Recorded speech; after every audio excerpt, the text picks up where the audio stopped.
Awesome. Hello. Thank you so much for joining. I see some familiar faces from earlier in the day. Thank you so much for joining us.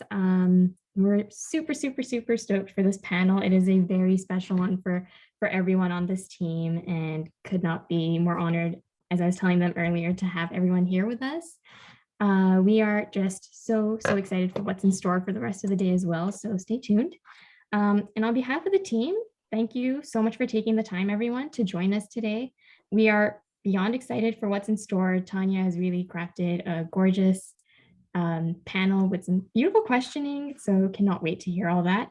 And some general housekeeping. This is a space for one and all. As a reminder, no hate of any kind will be tolerated, and if anything does occur, it will be promptly dealt with, as in flagged and banned. Again, we're here to celebrate and enjoy today, so let's keep the energy going, okay? And something very important to us on behalf of the entire team as well, I would also like to add, we are presenting this festival from the unceded, and if you don't know what that means, the stolen lands and territories of the Tsawwassen, Kwantlen, Stolo, Katzie, Coquitlam, Coast Salish, Squamish, and Tsleil-Waututh First Nations, who have been the stewards of these lands and territories since time immemorial. We offer them our deepest thank you and respect for allowing us to gather and celebrate here today. We also offer our deepest respects for elders who have passed and all those with us today. But reconciliation, it does not start or end with us stating something that is a bit of the obvious. It's something we need to put into practice every day. It means implementing and the calls to action in the Missing and Murdered Indigenous Women and Two-Spirit and the TRC reports in our own lives as settlers and individuals. The responsibility is not just at a political level, it's also at an individual one.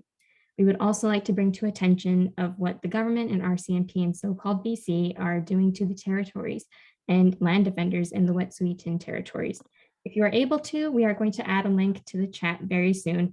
You can donate to their legal defense as well as pledge ongoing support, and most importantly, also continue to keep all eyes on them. So share their posts, share the hashtags, continuing to ensure that the harm that is being perpetuated against them does not go unnoticed. We hope you will all join us and stand in solidarity with Indigenous land defenders across Turtle Island and their allies. Thank you. I would now like to hand over the reins to Tanya and finally go on mute. Thank you so much for your wonderful land acknowledgement, Sukmani. I really appreciate that. I appreciate you sharing how we can do more. So I appreciate that. I appreciate this festival. This is its third year. I'm really happy to be a part of it, see lots of familiar faces as well as meet new ones. I'm Tanya Boteju. I am moderating today. And just really excited to be in conversation with all of these wonderful folks and hear more about their books and allow all of you in the audience to engage. This is fun being in a meeting format instead of the usual webinar. I prefer it. It's nice to see faces and interact a little bit more with readers and maybe some writers too out there. So welcome. This is the magic of us. We are celebrating the magic we put out into the world as writers and readers. We're celebrating the magic that readers bring to their readings of our books. I think that's a special relationship too. And we've got a wonderful panel today, which I'm going to introduce. I'm sure that you're familiar with some folks, but maybe not with others. So I'm going to do my best to read out these bios and share with you a little bit about each person. So today we have with us, very honored to have Sagama Misel Joe, who has been the district traditional chief of, I'm going to say this incorrectly, I forgot to check the pronunciation of this, please correct me, Miwok Pukek, I hope. Maui Pukek. Thank you for that. First Nation since 1983, appointed by the late Grand Chief Donald Marshall. Misel Joe is considered the spiritual chief of the Mi'kmaq of Newfoundland and Labrador. He is the co-author with Sheila O'Neill of My Indian, released this year, which we're going to hear more about. Sheila O'Neill is from Kippens, Newfoundland and Labrador, and is a member of the Halibu Mi'kmaq First Nation. Sheila is a drum carrier. It's Mi'kmaq, by the way, not Micmac. Mi'kmaq, thank you. Mi'kmaq. Keep the corrections coming. I'm open to all of it. It's an old colonial name, is Mi'kmaq. Okay, thank you. We don't want to use that. Sheila is a drum carrier and carries many teachings passed down by respected elders. As a founding member and past president of the Newfoundland Aboriginal Women's Network, she has been part of a grassroots movement of empowerment of Indigenous women within the island portion of Newfoundland and Labrador. She and her co-author, Michelle Joe, are here today to talk about their recent book, My Indian. Nafiza Azad is a self-identified island girl. Please wave too as I'm introducing you so everybody knows who you are.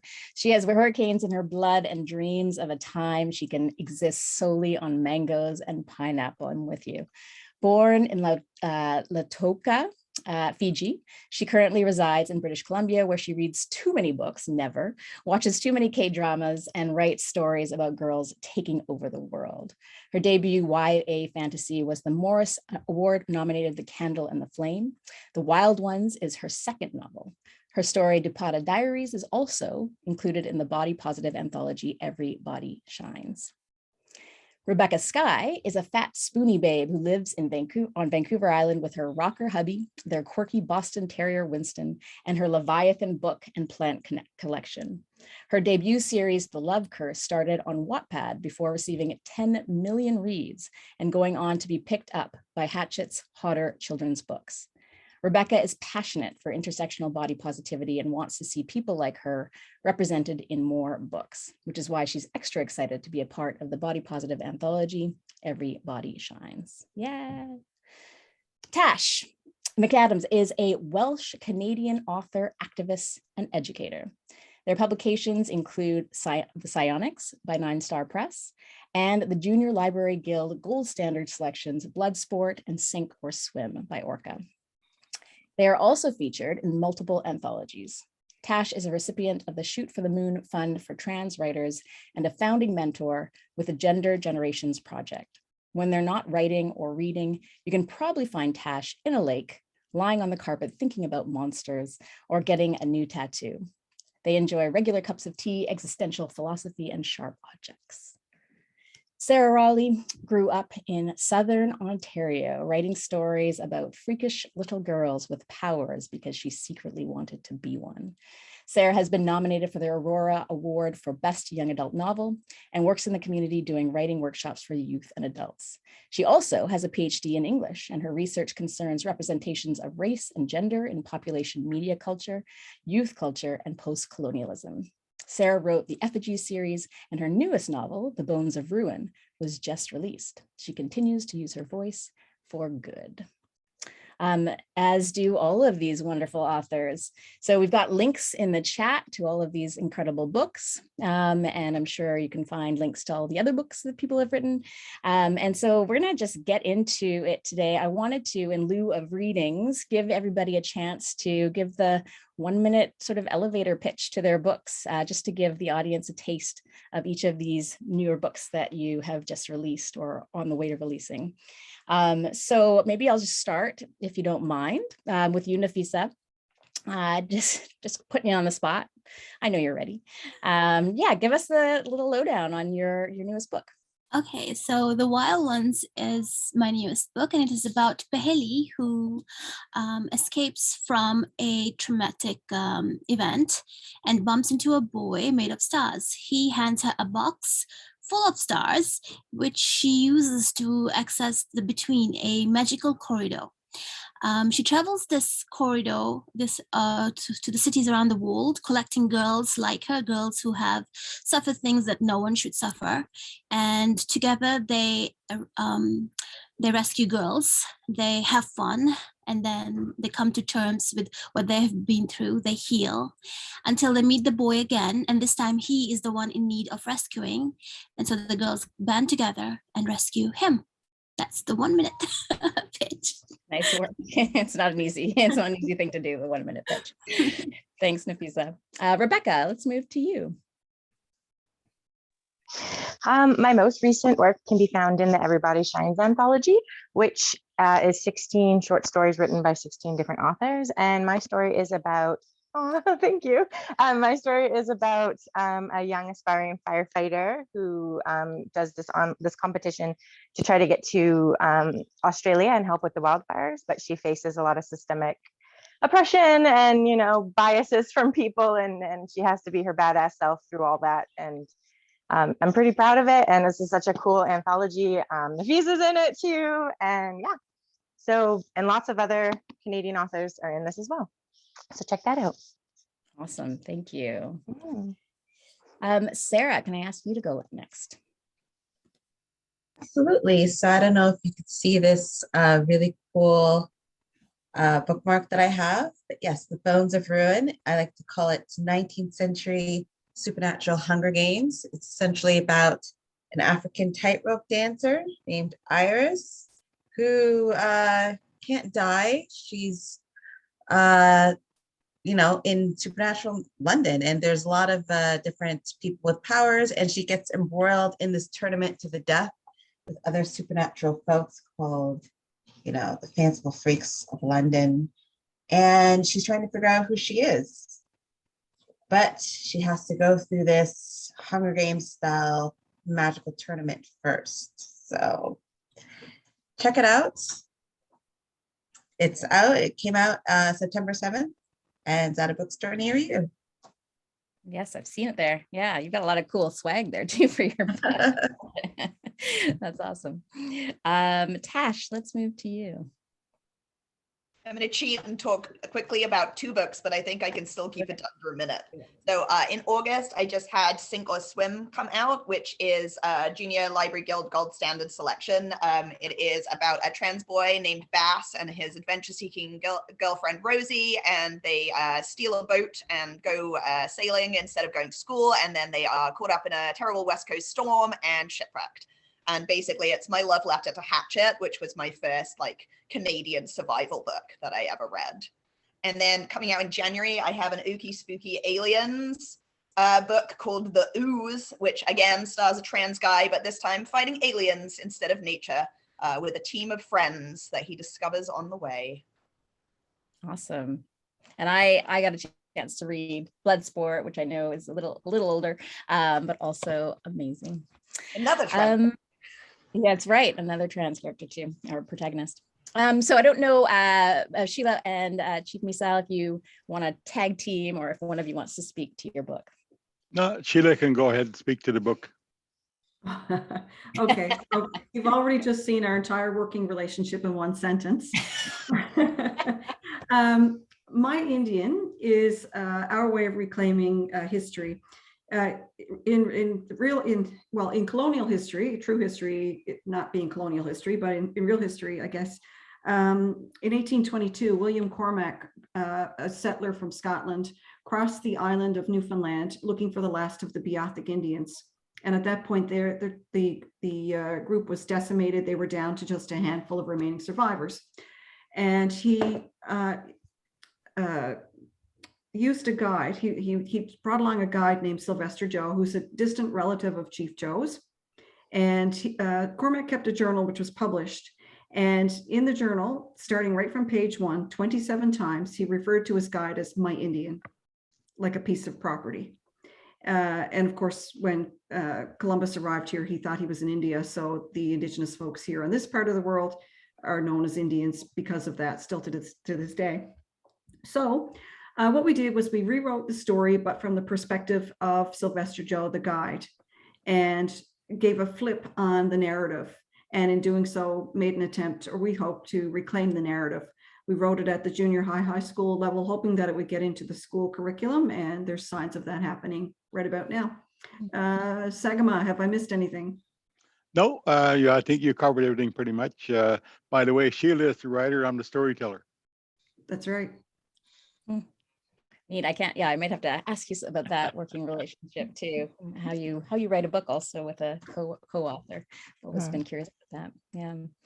Thank you. That was really great, everybody. It's really not an easy thing to do, to pitch your books in a minute, especially when we know how much work goes into telling those stories. So thank you for that. I want to remind those of you who are with us today that there'll definitely be time for your questions as well. So please don't hesitate to pop them in the chat, or I'll invite, if people want to come onto the to unmute themselves as well, you can certainly ask your own questions. We'll have time for that shortly. But I thought we'd move into a question that was prompted by the description for this panel, about how we're celebrating books that make people feel seen and heard. And so I'd love to hear from some or all of you about some books that you have read that have made you feel seen and heard. And then we'll have a chance to talk about how you think your books do that too. So I'm going to sort of call to people, because there's always that like weird silence for a long time after you sort of open it up and nobody wants to answer. So please feel free to pass if I call on you and you don't want to answer the question. But maybe I'll just speak. So books that have made you feel seen and heard, if anything comes to mind. Maybe Sarah, do you mind starting us off? Sure. I actually have a book right here, The Color Purple by Alice Walker. Great book. I'm teaching it in a class, and it's about Black female friendships, Black female relationships, and the kind of things that can happen within one's community. Obviously, when we talk about power dynamics, we often talk about sort of white supremacy, and all kinds of things. Particularly when it comes to the ways in which Black people, racialized people have suffered. But sometimes you also have to look at how various dynamics of power sort of manifest within a community. So in this main book, Celie, the main character, has been largely oppressed, not just by the larger national body politic, but also by people within her own community. And I just think it's important to kind of look at those nuances that can affect the lives of women, and silence women within their own communities. So it's a really important book for me. I love reading it and teaching it. Awesome. Thank you for that. How about you, Tash? I really struggle finding books that I find representation in that I want to read, because so much of the trans canon is centered around being trans and coming out and the struggles of it. And I'm at my core just an action adventure person. Like, I really just want to read about dragon riders and stuff, but with queer and trans characters. So one of the books that I've really enjoyed recently was Cemetery Boys by Aidan Thomas, which is a Latino trans boy and a gay ghost love story. And whilst I don't share the cultural background, so I'm sure that would resonate even more deeply with people who do share the author's cultural background, ethnic background, for me, just seeing so much like normal trans everyday things, but centered around a plot that has nothing really to do with being trans, was just such a breath of fresh air. I think I can name on one hand the number of non-binary characters I've ever seen, and all of them are in books just that are like, I am non-binary and it is hard for me, and it's just not my interest area for reading. So one of the reasons I started writing was to write those like adventure narratives where queer people get swords too. Yeah, you're filling the gaps. Love it. Thank you. What about you, Sheila? Well, I'm kind of racking my brain, because really, like Tash, I don't see a lot. I haven't read a lot of books that really resonate with me, which is part of the reason for writing this one. A book that has resonated is Indian Horse, Richard Wagamese, and it was more and not that I could really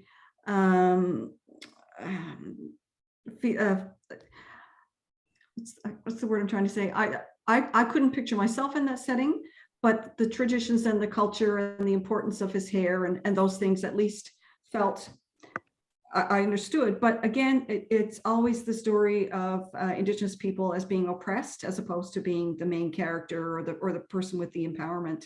So I'm kind of at a loss, and I'll stop there, I think. Yeah, we can talk about that. I feel very similarly in some ways when people ask me the question of, when I was a kid, what books resonated with me, and did I really sort of feel seen by, and I have zero from childhood, much more from more recently. But I understand what's being said here. I don't know, Chief Michel, do you feel similarly too? Yep, I guess the greatest book for me that I read years ago that sort of would be Gandhi, and his resistance, non-violent resistance to the British at the time, and the other one would have been about Nelson Mandela. I remember sitting at home when he was released from prison, and that day, particularly for me, going through a political hard time in our own community, I sort of felt the freedom that day that he walked out of prison, knowing that he chose to forgive rather than to retaliate against anyone that put him there. And to me, that been a part of my story all my life, in a way, is trying to find ways to move through a political system that wasn't always kind, whether with non-Aboriginal governments or with our own people sometimes. So we've passed it for 7-8 days at one time to bring attention to our plight here in this community, and protesting. So a nonviolent resistance that I read about, we use, and in Nelson Mandela's case, he became a instant hero to me. Reading about him, about his lifelong journey, and his 27 years of imprisonment for trying to bring justice to his people. And basically, I always remember those books, and they resonate with me quite all the time, every day. Yeah, you bring up a good point. It's it's not that we necessarily are seen and heard in the identities of the characters always, but by their struggles, their conflicts, the things that they're challenged by and that they succeed in too. Yeah, thank you. The other one would have been, of course, Chief Dan George's bicentennial speech that he gave, and his version of Old Canada, of course, is one of the other ones that I listen to all the time and talk about all the time, because it means so much in terms of what he was talking about. Anyway, sorry to interrupt. No, please. This is about you all. What about you, Rebecca? Growing up, I didn't see any fat or disabled or queer characters written by fat, disabled, or queer people. I was usually just like, the bully, or the background character, or the class clown, or the inconvenience. So the very first book I read that I saw a side of myself in was Dumpling, and it really made a huge difference to see, a fat character getting to just, like everyone's been saying, live life, be empowered, and not just be a sum of everything that patriarchal society deems wrong about our bodies, So there's so many. Well, I shouldn't say so many. There's a lot of better rep books coming out. Obviously, I want so much more on the shelf. So I'm excited about where literature is now. But growing up, I was really lonely, and I didn't see myself. And so, that's why I'm so excited about this panel, because there will be teens who don't have to have that experience. Yeah, exactly. And what about you, Nafiza? Well, growing up, you barely saw any Muslim characters in books, and when you did start seeing Muslim characters in books, they were usually negative, terrorists or oppressed women who needed a white savior to save them. So I didn't look for a direct representation, but I would see glimpses of myself in, say, Anne of Green Gables with her love for nature, or more recently, Tess of the Road by Rachel Hartman, which is a great novel. But recently, I blurbed a book. It's called Salam with Love, and it's coming out next year. It's by Sarah Bagg, and in it is a truly true celebration of what it means to be Muslim. The book is set in New York during the month of Ramadan. It's all about family getting together, rubbing off their edges as they try to go through the long days of fasting and the stuff they see. The first romances, halal romances, you're not allowed to touch, but you can just look. So all of these little details that that were a direct representation of what I see in my own culture. So, and it's sad that I had to wait until until I'm 37 to see something like that, but it makes me feel good because there are kids who are growing up right now who will appreciate the books that are coming out. So I'm glad that YA as a whole is widening to allow narratives that it didn't previously have space for. Mm-hmm. Yeah, and you, some of you have already sort of gone into the next part of the question, which is really why you write the stories that you write and what you're hoping readers find in the stories, the people, the characters that you write. But does anybody want to add anything about that? The why of the representation that you include in your books, who, if there are particular groups of people that you are writing for, if there's, Tash, go ahead. One of the things I like to do, because I write for young people, is give them information about trans stuff that they might not know, whether they are cis or trans. So like in my last book, Sink or Swim, at one point, one of the characters breaks their legs, and the trans male character uses the strap tape that he's been binding his chest with to bind her leg up. So I really like doing stuff like that, like throwing in an actual brand of things that people can use if they want to experiment with chest binding, but also have it be like secret advantage. I was carrying first aid tape this whole time. And so sort of like making trans be like, oh, this is actually something helpful in this situation is kind of one of my favorite jokes to make. Yeah, I love it. That's awesome. I had something to share. Do. Sorry. So I was reading this book. It's called The Forgotten Queens of Islam.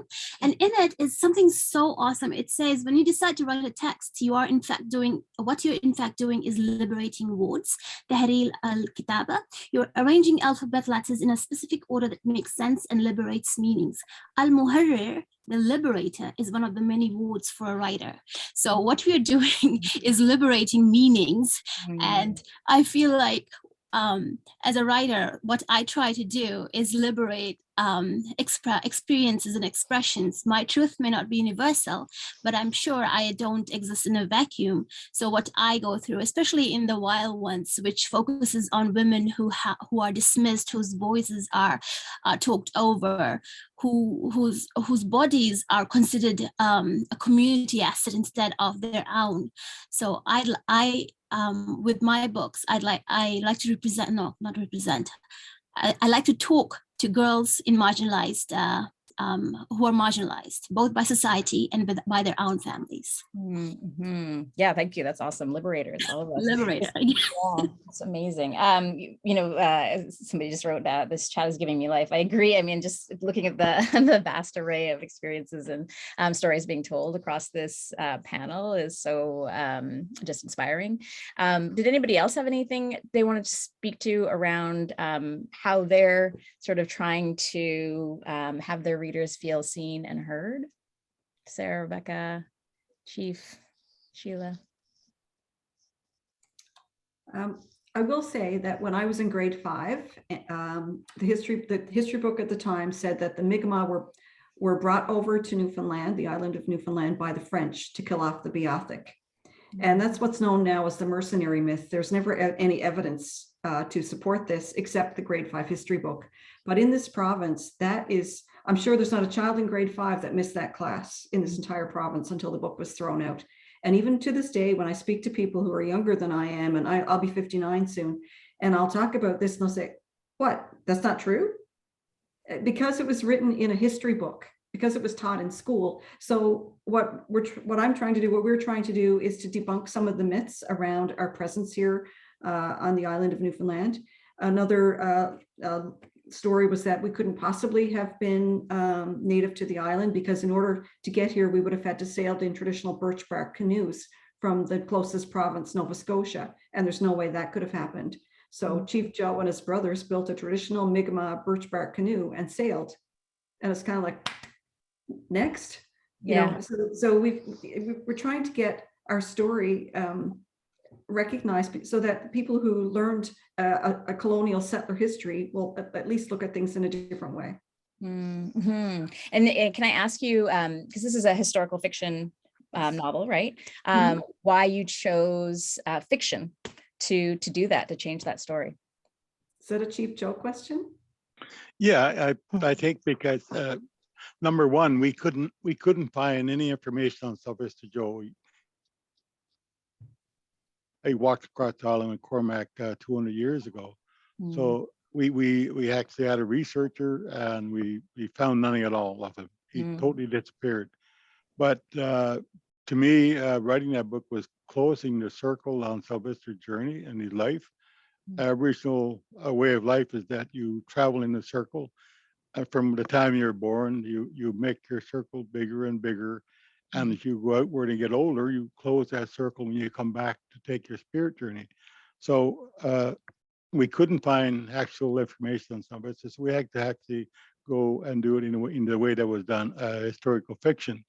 We had enough information from the colonial writings to be able to talk about Cornwallis and Palliser's proclamation of killing all Mi'kmaq people in Atlantic Canada, that we could have had those things into the book, and of course the Mi'kmaq language at the same time.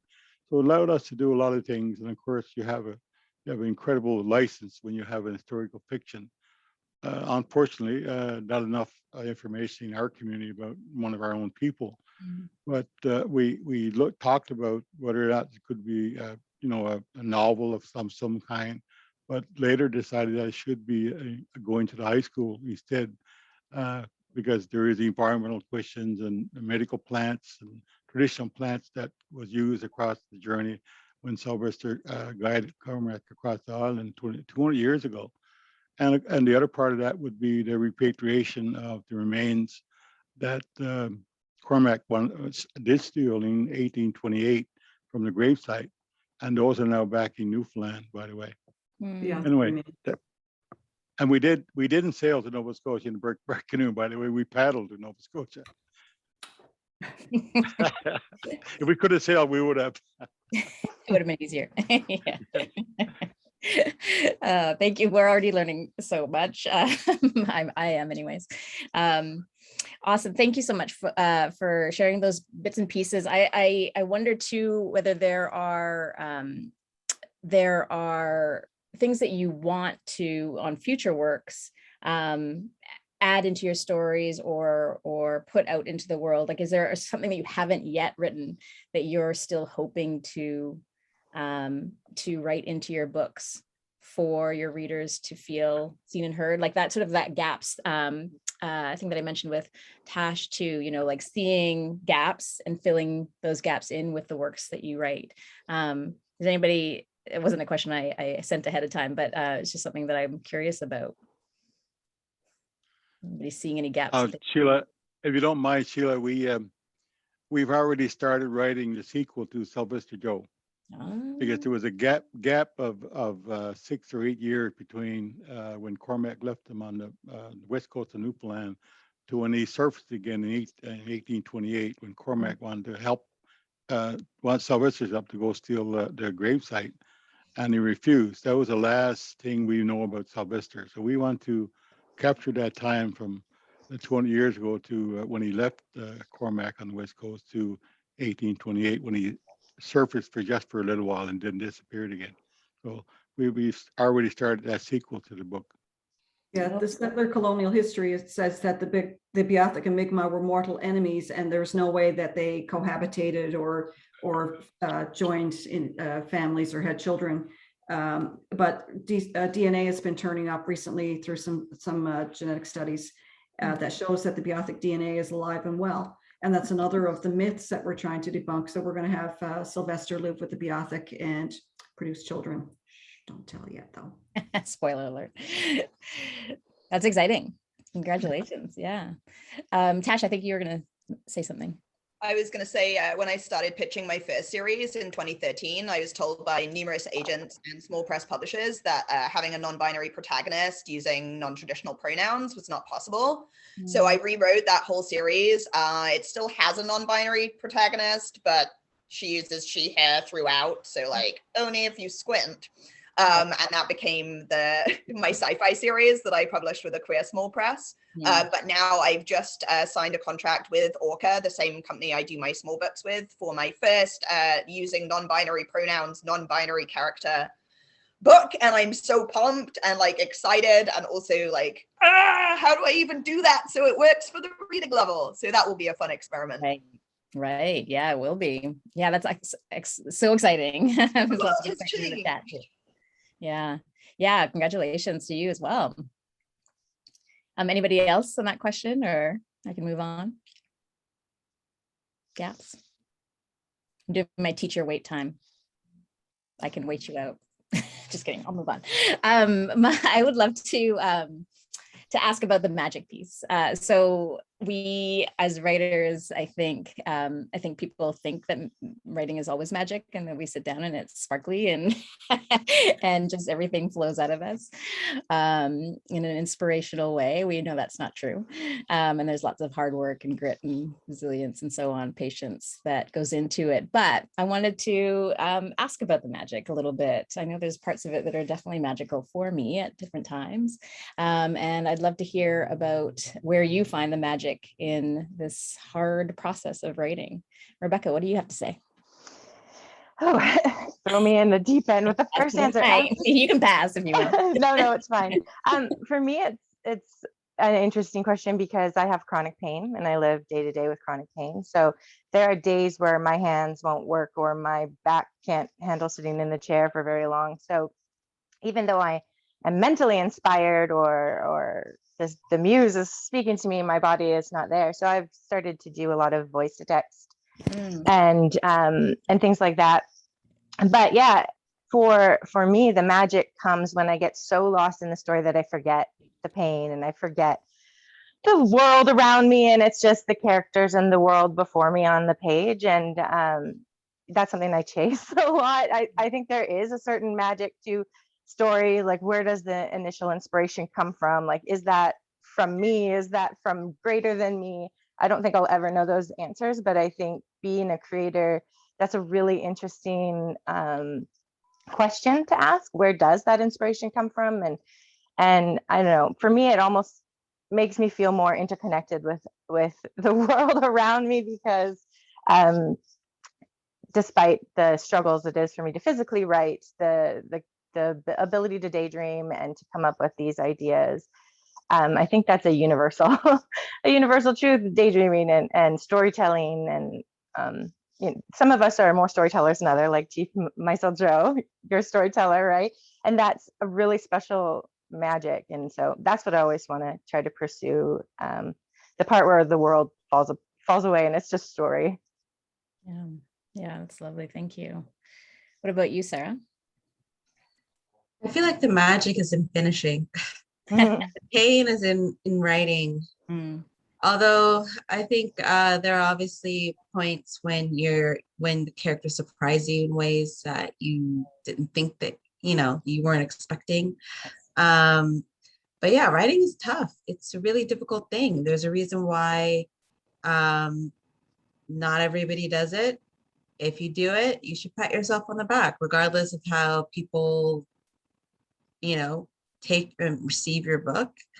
It may be a huge bestseller, or it may be kind of very underrated, or it may be like, a critical darling, or maybe just, a few people love it.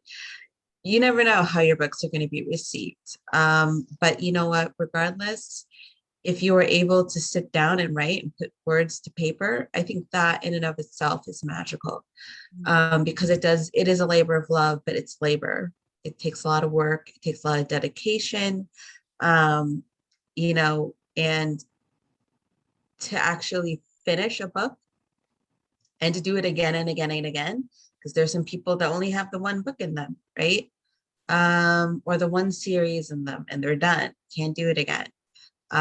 If you can continue to write over and over and over again and write the end or whatever it is at the end of your manuscripts and send it off, then that in and of itself is magical. So I always remind myself of that. There are times when you don't get the response that you want, or there are times when you're you're just so tired and the process is so hellish. But once you finish, it really does feel like, wow, I accomplished something.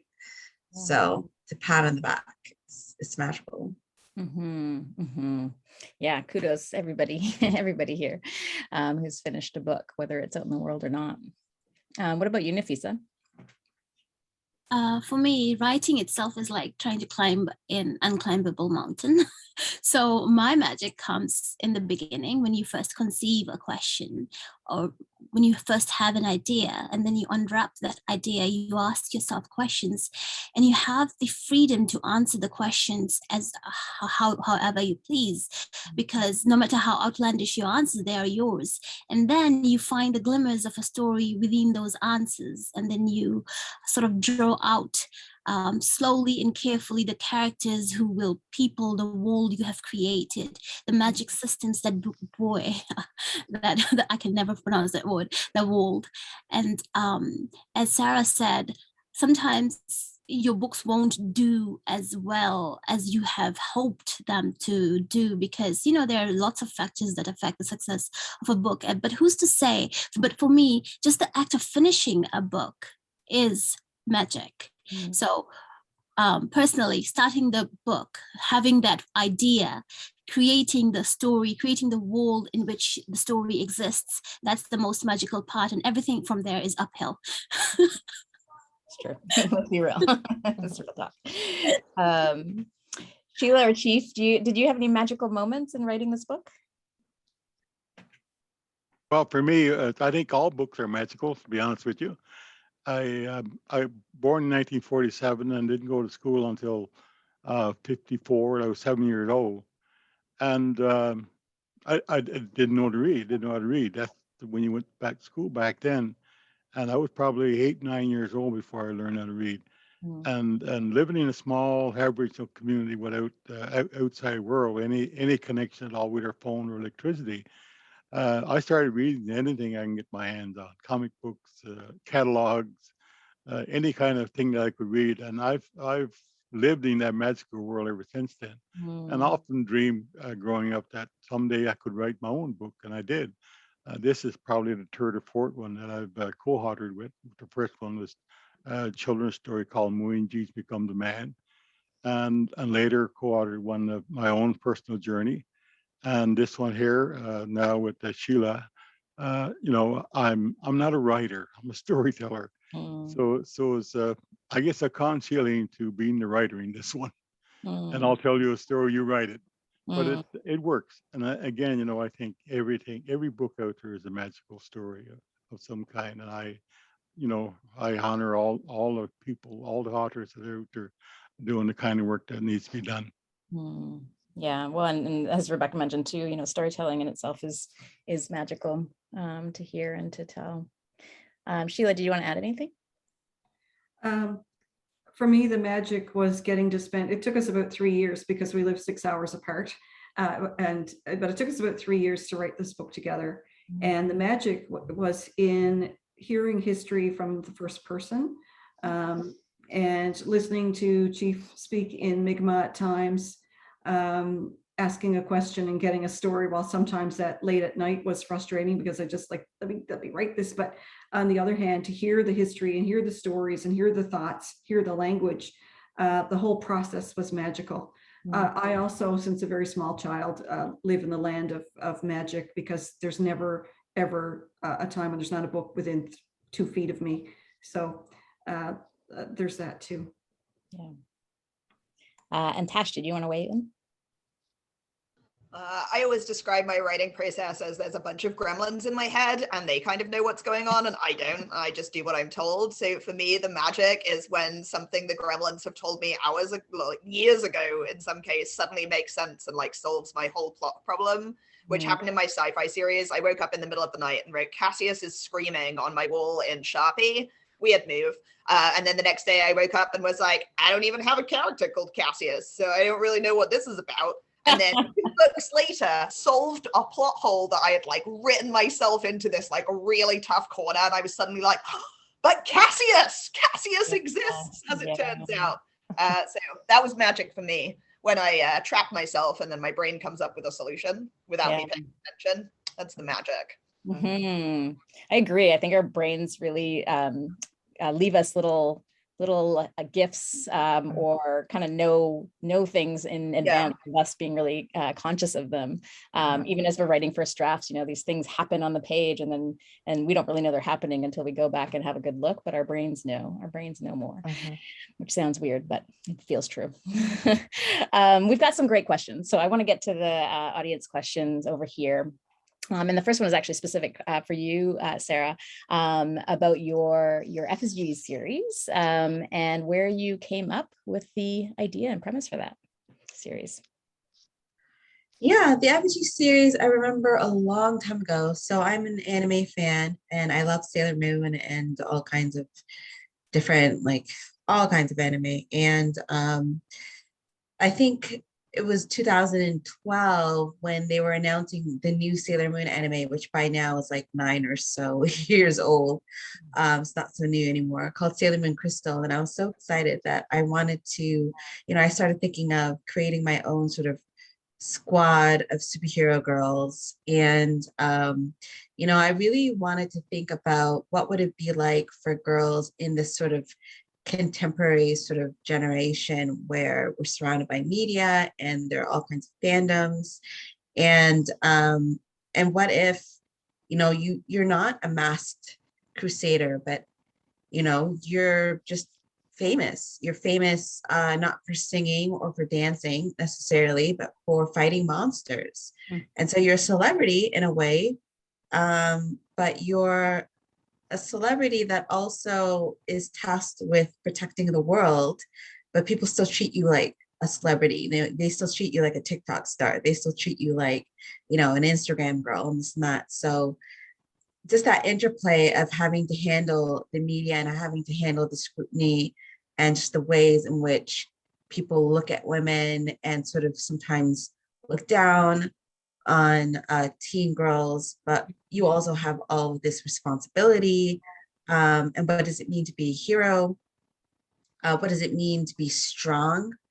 And just different definitions. Yes, Miriam, anime. Yeah, and just and also just having fun, you know, girls kicking ass and fighting monsters. And that's something that I grew up loving, like Buffy the Vampire Slayer and such. So I mean, I just definitely wanted to write my own kind of story like that. Yeah, sounds fun. Thank you for answering that question. Our next question is kind of a fun one. If you all weren't authors, what would you do, or what would your number one thing to do aside from writing be?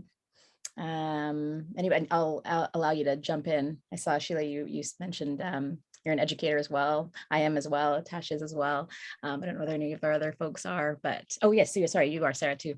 So there's lots of overlap. But anyone else would go completely in a different direction if you weren't writers? I would still be the chief, regardless. Yeah, right. Of course. I would still be an Aboriginal person trying to push forward with issues that we have. Yeah, I guess, I mean, all of us could also say we are activists to some extent, you know, as well. Yeah, Nafiza? I would probably be a librarian anyway, or a bookseller, or anything that has to do with books, like if I'm not actively writing one. Yeah. Surround ourselves by books. Yeah. Yeah. Yeah, of course. Anyone do something wildly different? My background is actually in legal administration and I hated working in law firms. So I'd probably use that to help like nonprofits. But I can't imagine a world where I don't write. Yeah. That would break my heart. Yeah, fair enough. A question about how we write. Do you all prefer to write on laptop or by hand or some other way? We've heard a couple of thoughts on that already. This person says, Miriam says, I find it hard to write by hand because it feels too slow. But when I type, it's too easy to dislike everything and erase it. I struggle to get the first draft done. Yeah, any thoughts? I know, Nafisa, you write a lot by hand. It like blows my mind. I actually write my epic fantasies by hand. And there's I know I mostly ruin my hand because of that. But the reason I do that is because I find that writing by hand allows you to think a lot. So when you go from page to screen, there's not as much change because you have already spent ample time constructing your sentences. Whereas if I write, if it's urban fantasy or short stories, I can easily write with on a computer, because I feel like it's to do with the language. If I'm going to be writing something epic, I need the language to be sort of more literary. If I'm writing something much more contemporary, I can sort of make it more colloquial, which means the flow from my brain to the screen is much less artificial, so to speak. But yeah, if you have to think a lot while writing, I'd recommend writing by hand, even though there'll be, a lot of pain involved. But that's my 2 cents. Yeah, so fascinating to me. What does anybody else here write by hand? I do.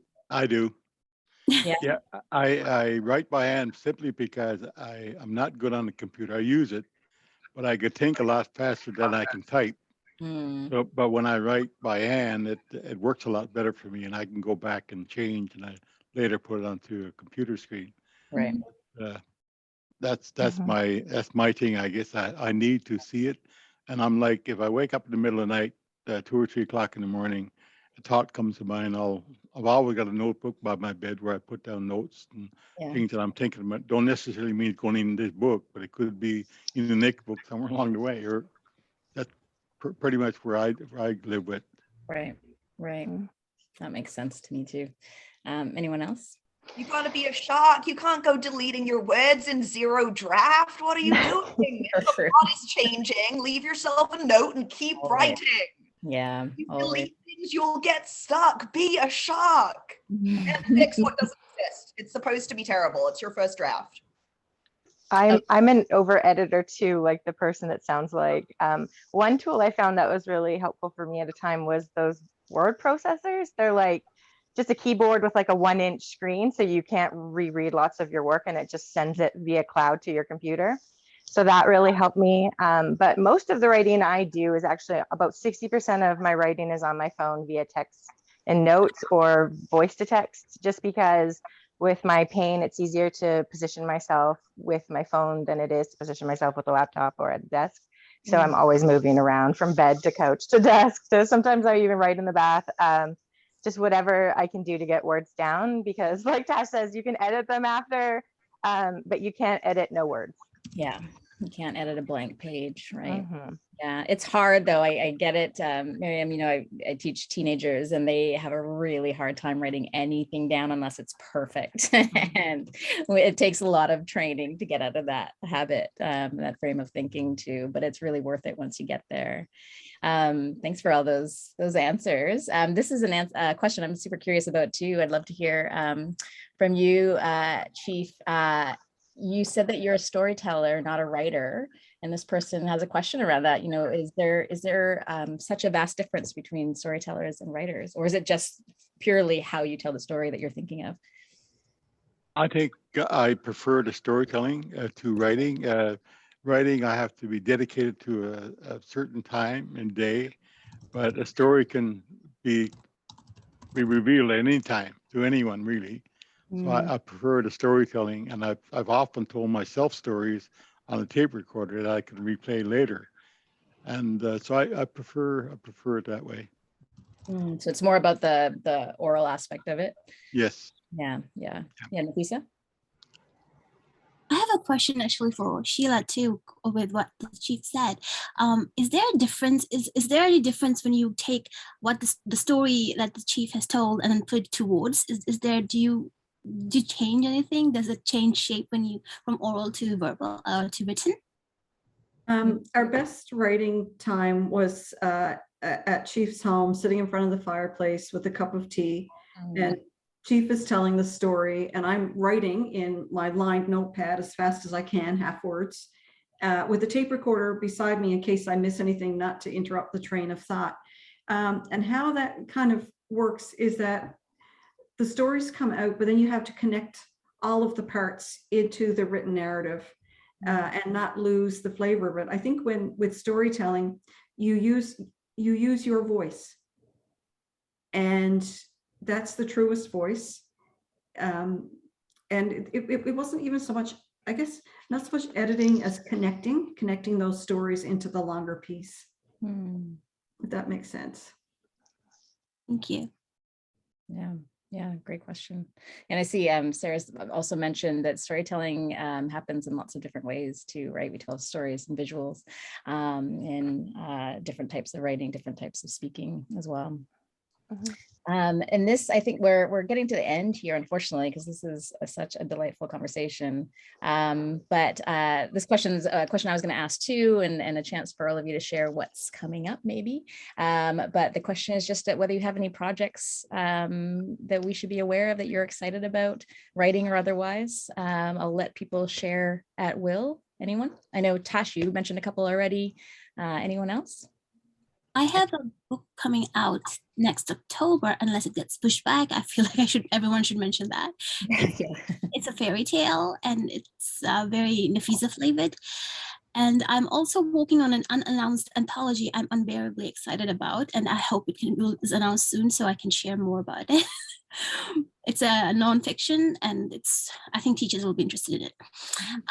I'm also working on a transmigration story. I don't know if you are familiar with it, but it's super famous in Asia right now. All the webtoons, all the web novels. Sorry?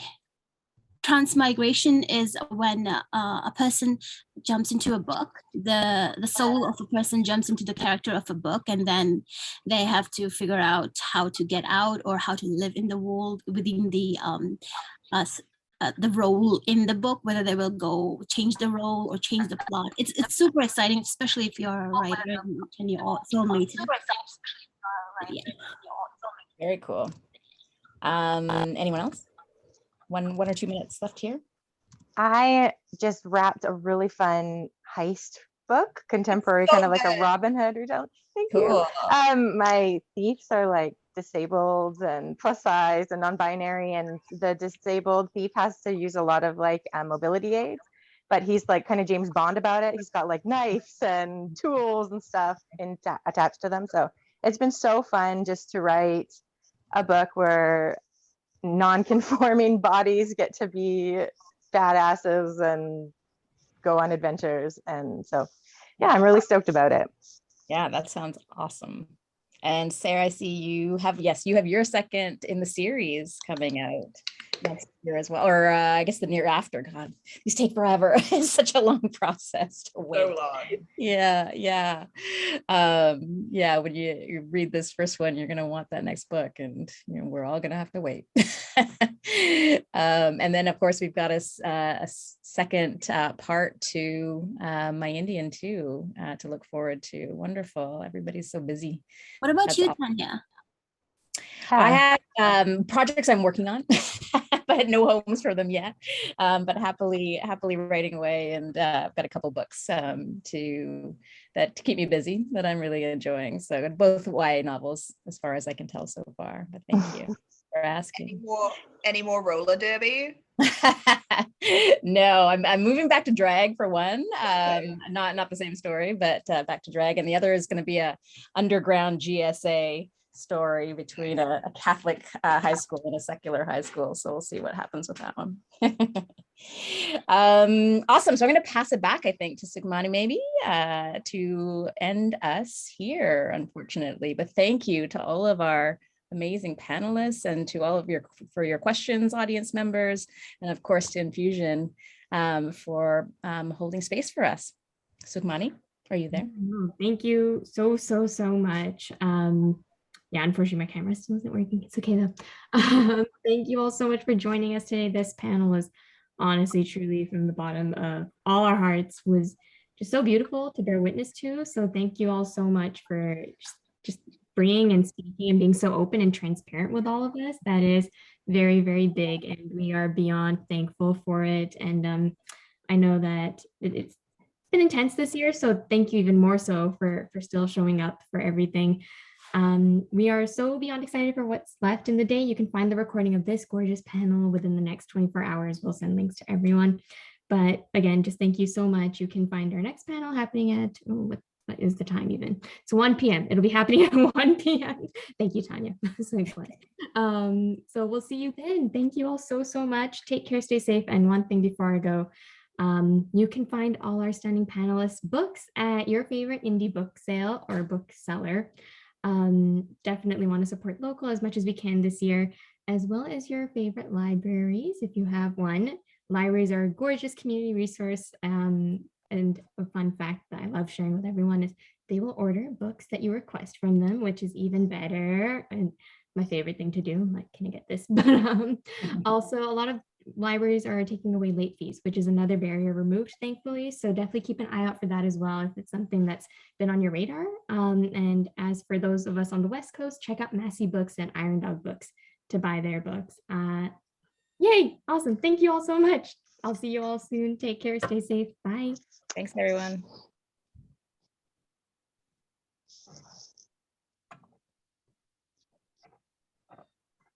And here I go. Yeah, I'm just gonna end it. Thank you all so much. Bye.